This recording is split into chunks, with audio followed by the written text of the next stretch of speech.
It looked calm from the sea, a strip of dull black rising against a thin haze of volcanic steam. To the Marines waiting offshore on February 19, 1945, Iwo Jima looked like another island to be taken, small, ugly, and already pounded into dust by weeks of shelling. The pre-assault bombardment had been heavier than any in the Pacific so far. Battleships had fired more than 20,000 shells, carriers had dropped thousands of bombs, and every intelligence briefing said the island was practically finished. But when the first landing craft dropped their ramps, they discovered something no chart or aerial photo had shown. The ground itself was the enemy. As the first wave rushed forward, the men sank halfway to their ankles. The beach was made not of sand but of crushed volcanic ash, loose and deep as powder. It absorbed everything: boots, vehicles, artillery shells. Every step up the slope was like climbing a sand dune with a full pack. Men tried to dig in and found that the material collapsed back into itself. Shovels cut through it easily, but the moment they lifted the blade, the hole filled again. Within minutes, the beaches were clogged with stranded amphibious tractors, trucks, and bulldozers spinning their treads uselessly. And all that time, there was no fire from the island. It was unnervingly quiet. For nearly an hour, Marines landed unopposed, pushing through black grit that stuck to sweat and oil. Commanders began thinking maybe the bombardment had really worked. Maybe the defenders were gone. But then, at 9:15, everything changed. From the slopes ahead and the unseen ridges of Mount Suribachi to the south, hundreds of concealed guns opened up at once. Shells tore through the landing craft, mortars rained down on the congested beaches, and machine gun tracers stitched across the open ground. The Marines had nowhere to go. The black sand that had slowed them now trapped them. Vehicles couldn't move, foxholes couldn't be dug, and those who tried to crawl forward sank with each push. The entire landing zone had become a killing ground, engineered by nature itself. What most didn't realize was that Iwo Jima's sand wasn't really sand at all. It was scoria, a porous volcanic rock crushed by centuries of eruptions. Each grain was sharp, angular, and filled with tiny air pockets. That made it light enough to blow in the wind, but it also made it behave like a liquid under pressure. The engineers who studied it after the battle found that a Marine's boot could sink 2 to 3 inches deep per step, but a 30-ton Sherman tank could sink almost to its belly before finding traction.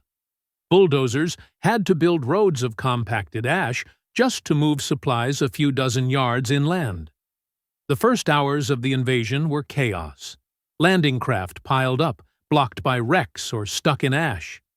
Radio men shouted for coordinates that nobody could see through the haze of dust and smoke.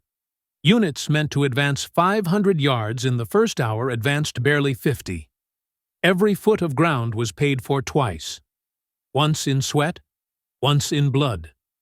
The island's slope turned that black sand into a natural bullet trap. Artillery shells that struck it exploded upward, sending lethal fans of molten glass into men already exhausted from climbing. As the day dragged on, the Marines began to realize that what they were fighting wasn't just the enemy's plan. It was geology. The entire island was alive with heat and sulfur. In some places, the ground steamed underfoot. In others, rifles jammed from the fine grit that filled every mechanism. Canteens came back full of black sludge from sand blowing into the caps. Even the air felt wrong, heavy and metallic. The terrain drained strength as efficiently as bullets drained blood. By the second day, combat engineers were doing what they always did, turning chaos into order. They began experimenting with sand compaction, layering crushed coral and steel matting over the ash to form paths for trucks and tanks. Amphibious tractors were assigned as makeshift road rollers, circling endlessly to press the loose scoria flat. It barely helped. The weight of new traffic just broke the surface again. Meanwhile, inside the black ridges, the Japanese defenders were untouched.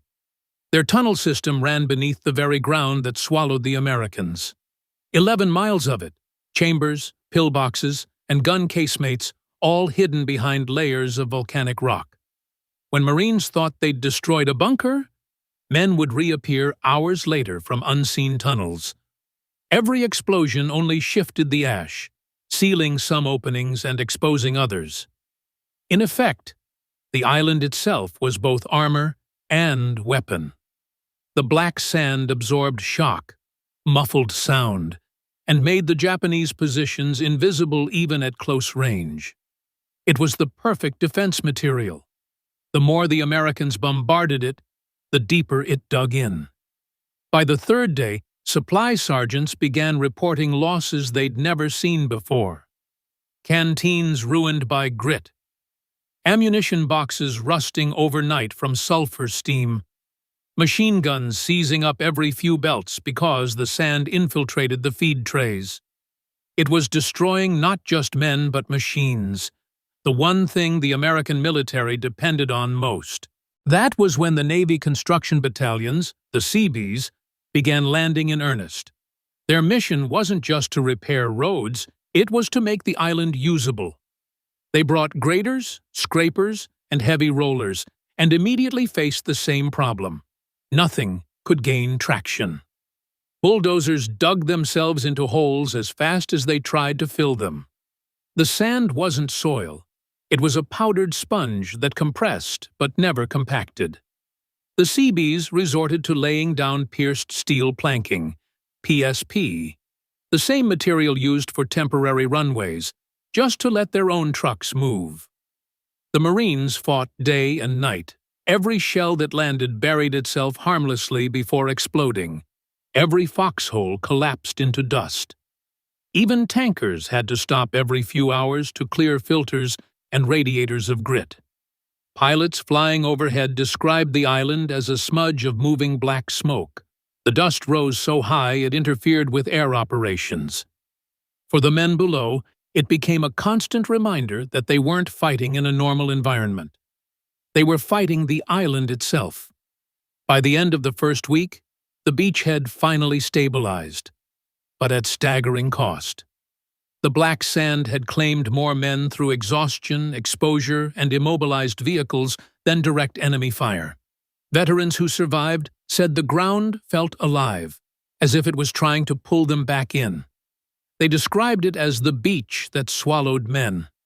But the worst of it was still ahead, because the engineers now had to turn that same cursed terrain into something it was never meant to be: a base. Once the fighting moved inland, a new battle began. One fought with bulldozers, graders, and survey stakes instead of rifles. The Marines and Seabees had to do something no army had ever done: construct airfields on an island that couldn't support its own weight. The mission was urgent. Iwo Jima's entire strategic value was its position halfway between Saipan and Tokyo, close enough for crippled B-29s to make emergency landings.